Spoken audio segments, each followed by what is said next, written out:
السلام علیکم ورحمۃ اللہ وبرکاتہ۔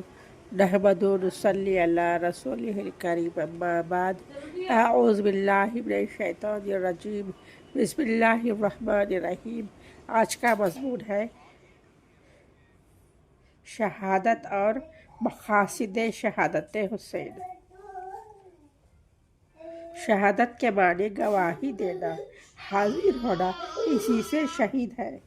شہید کو شہید اس لیے کہا جاتا ہے کہ اللہ کے رسول صلی اللہ علیہ وسلم نے اس کے لیے جنت کی گواہی دی ہے، یا رحمت کے فرشتے اس کے پاس حاضر ہوتے ہیں، یا یہ خود معرکہ کا رازدار میں حاضر ہو کر اپنی جان کا نذرانہ بارگاہ الہی میں پیش کرتا ہے۔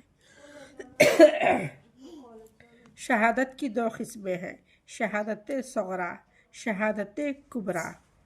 احادیث کی روشنی میں طاعون، ہیضہ یا پیٹ کی بیماری سے وفات پانے والا، یا چٹان یا عمارت کے گرنے یا ناگہانی حادثے میں ہلاک ہونے والا، اتفاقی طور پر ڈوب کر مرنے والا، یا اپنے متعلقین کی جان و مال کی حفاظت کرتے ہوئے قتل ہونے والا، ان سب کا شمار شہادت صغریٰ میں ہوتا ہے۔ اسلام کی حفاظت اور اس کی سربلندی میں مارا جانا شہادت کبریٰ کہلاتا ہے۔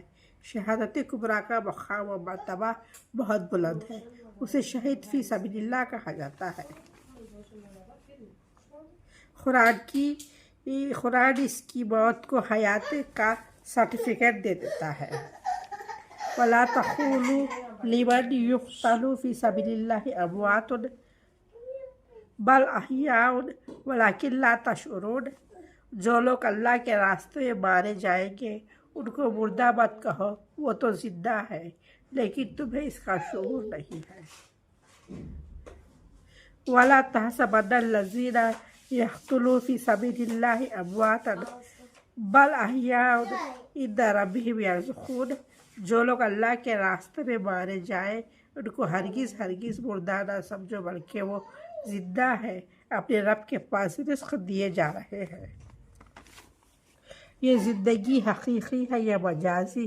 اس سلسلے میں بعض کہتے ہیں کہ قبروں میں شہداء کی ارواح لوٹا دی جاتی ہے اور وہاں انہیں رزق دیا جاتا ہے، اور بعض کہتے ہیں کہ جنت کے پھلوں کی خوشبو انہیں آتی رہتی ہے اور اس سے مشام جاں معطر ہوتی رہتی ہے۔ حدیث کی روشنی میں ان کی روحیں سبز پرندوں کے سینوں میں داخل کر دی جاتی ہیں اور وہ جنت کی میں کھاتی پیتی اور اس کی نعمتوں سے متمتع ہوتے رہتی ہے۔ کوئی مرنے والا جس کو اللہ کے یہاں اچھا مقام حاصل ہے دنیا میں لوٹنا پسند نہیں کرتا، البتہ شہید دنیا میں دوبارہ آنا پسند کرتا ہے۔ شہید دنیا میں دوبارہ آنا پسند کرتا ہے تاکہ وہ دوبارہ اللہ کی راہ میں قتل کیا جائے۔ یہ آرزو اس لیے کرتا ہے کہ شہادت کی فضیلت کا وہ مشاہدہ کر لیتا ہے۔ نبی کریم صلی اللہ علیہ وسلم نے فرمایا، شہید جنت کے 8 دروازوں میں سے جس دروازے سے چاہے گا داخل ہوگا۔ شہید کو شہادت کے قتل اتنی تکلیف بھی نہیں ہوتی جتنی چوٹی کے کاٹنے سے ہوتی ہے، اس لیے کہ دیدار الہی کا شوق اور جنت پانے کی لذت اس قدر زیادہ ہوتی ہے کہ جس سے شہادت کی تکلیف کا احساس ختم ہو جاتا ہے۔ یہ اتنی عظیم سعادت ہے کہ اس کے لیے حضرت عمر فاروق رضی اللہ تعالیٰ عنہ دعا مانگا کرتے تھے۔ شہید خون میں نہا کر اس قدر پاک ہو جاتا ہے کہ اسے غسل و کفن کی حاجت نہیں باقی رہتی، البتہ اس پر نماز جنازہ پڑھی جائے گی۔ یوں تو امت میں شہداء بہت ہے، مگر ان میں حضرت حسین رضی اللہ تعالیٰ عنہ کی شہادت کی کئی حیثیتوں سے اونچا مقام رکھتی ہے، اسی وجہ سے انہیں شہید اعظم کہا جاتا ہے۔ واضح رہے کہ حسینی لشکر میں صرف 72 نفوس قدسیہ تھے اور دشمن کا لشکر 5000 سے زائد تھا۔ اقبال علیہ الرحمٰن نے اس کی ترجمانی اس طرح کی: دشمن کی گنتی تھی نہ حد، دوستاں اتنے جتنے یزدان کی عدد ہے۔ فن تاریخ میں نویسی میں یزداں کی عدد 72 آتے ہیں۔ یزداں فارسی میں اللہ کے لیے استعمال ہوتا ہے۔ دشمن کے اتنے بڑے لشکر سے مقابلہ کرتے ہوئے اور و محمد شہید ہو گئے۔ آپ کے بڑے صاحبزادے علی اکبر شہادت پا گئے۔ ایک نومولود شہید ہو گیا۔ علی اصغر امام زین العابدین بیماری کی وجہ سے شہادت کی سعادت پا نہ سکے۔ دوسری بڑی سیادت کا سلسلہ انہی سے قائم ہوا۔ کربلا میں اب دوپہر ہو رہی تھی۔ نماز جمعہ کا وقت ختم ہونے کو تھا۔ آپ نے دشمن کو مخاطب کرتے ہوئے کہا، آج کو انسان ہے، اس وقت ممبروں پر کیا ہو رہا ہے؟ نیز آپ نے اپنا حسب و نسب یاد دلایا، پھر بھی ان پر کوئی اثر نہیں ہوا۔ لڑائی برابر جاری رہی۔ جو مقابلے میں آتا تیغ و ابدار کی نظر ہو جاتا۔ یزیدوں نے محسوس کیا کہ اکیلے مقابلہ مشکل ہے، اسی لیے سب کو مل کر حملہ آور ہونا چاہیے۔ چنانچہ ان بدبختوں نے نوجوانان جنت کے سردار پر تلواروں نیزوں کی بوچھار کر دی۔ آپ نے 72 زخم کھا کر گھوڑے کے پیٹھ سے زمین پر آ گرے۔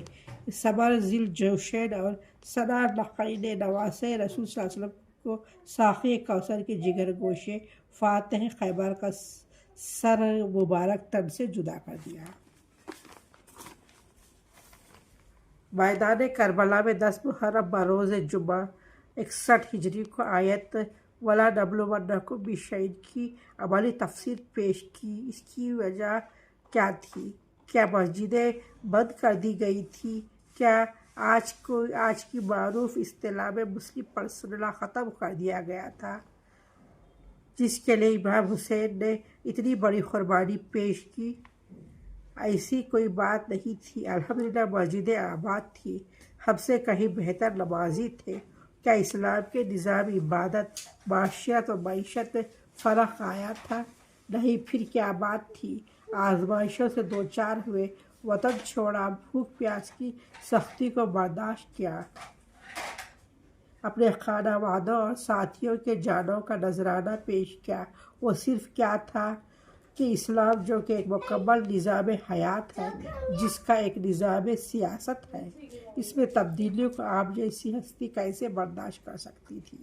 اس نظام کی پہلی خصوصیت حاکمیت تکوینی کے ساتھ حاکمیت تشریعی کو بھی اللہ تعالیٰ ہی کے لیے ماننا ضروری ہے۔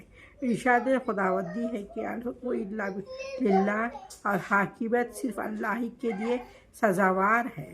دوسری خصوصیت خلیفہ کے انتخاب میں 4 باتوں کو ملحوظ رکھنا چاہیے۔ نمبر 1 علم کتاب و سنت، نمبر 2 تقوی، نمبر 3 انتظامی صلاحیت، نمبر 4 بلا ضرورت شدید منصب کی خواہش نہ رکھنا، اور ایک خصوصیت طریقہ انتخاب کا درست ہونا۔ خلفائے راشدین کی سیرت سے 3 طریقے ملتے ہیں۔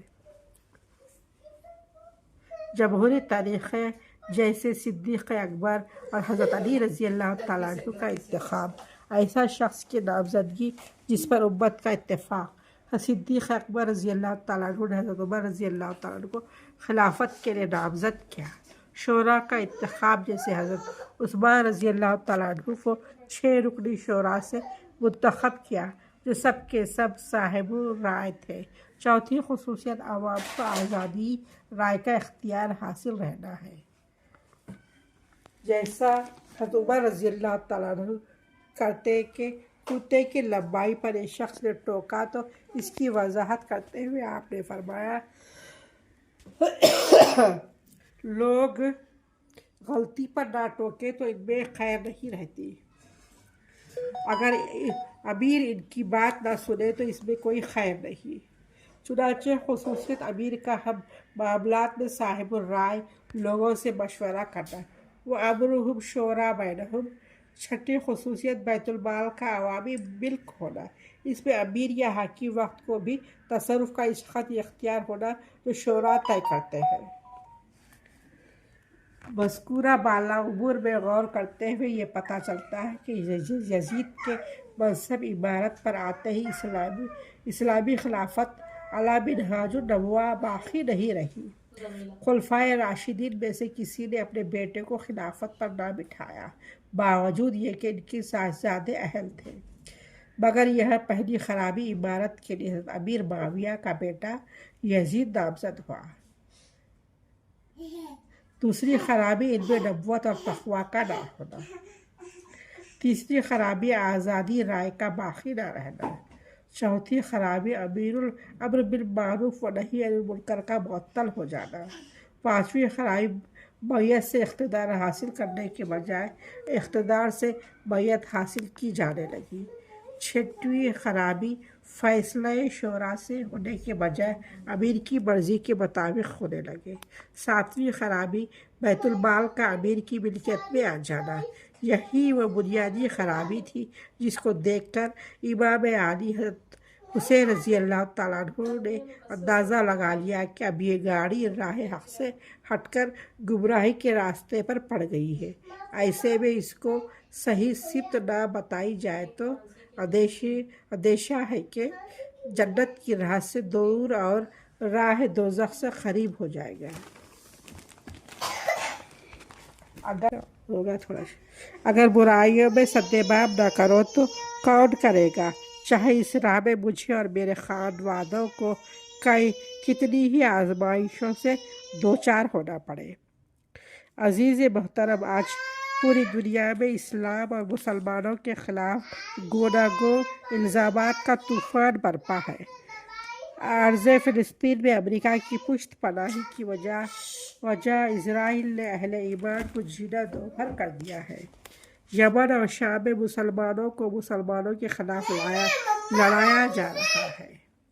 مصر، قطر، بنگلہ دیش، افغانستان میں بلکہ ہر ملک میں دہشت گردی کا ہوا کھڑا کر کے مسلمانوں کو ہر طرح سے کمزور کیا جا رہا ہے۔ عرب ملک کے درمیان نفرت اور عداوت پیدا کر کے ان کی حفاظت کے بہانے ان کی دولت کا استحصال کیا جا رہا ہے، خود ان کو غیر محفوظ طریقے سے بڑی طاقتیں اپنے غلام بنا رہی ہے۔ خود ہمارے ملک میں جمہوریت کی دھجیاں اڑائی جا رہی ہیں۔ اقلیتوں بالخصوص مسلم اقلیتوں کی تشخیص اور ان کی تہذیب و تمدن کو اور بچے کچے مسلم پرسنل کو بدلنے کی پوری طرح کوشش کی جا رہی ہے۔ سوریہ نمسکار اور وندے ماترم یوگا کے لیے مسلمانوں کو مجبور کیا جا رہا ہے۔ گاؤ رکشا کے نام پر پورا اور جے شری رام کے نعرے لگانے پر ہجومی تشدد کے ذریعے ان کو ختم کیا جا رہا ہے۔ موجودہ طاغوتی حکومت اسلام کو مٹانے اور مسلمانوں کو ختم کرنے پر تلی ہوئی ہے۔ کیا یہ ممکن نہیں ہے؟ انہیں ہرگز نہیں۔ حسین رضی اللہ تعالیٰ ان کے خاندانوں کی قربانیاں، شہادتیں ہم سے بیاگ و بیل کہہ رہی ہے کہ اسلام زندہ ہوتا ہر کربلا کے بعد۔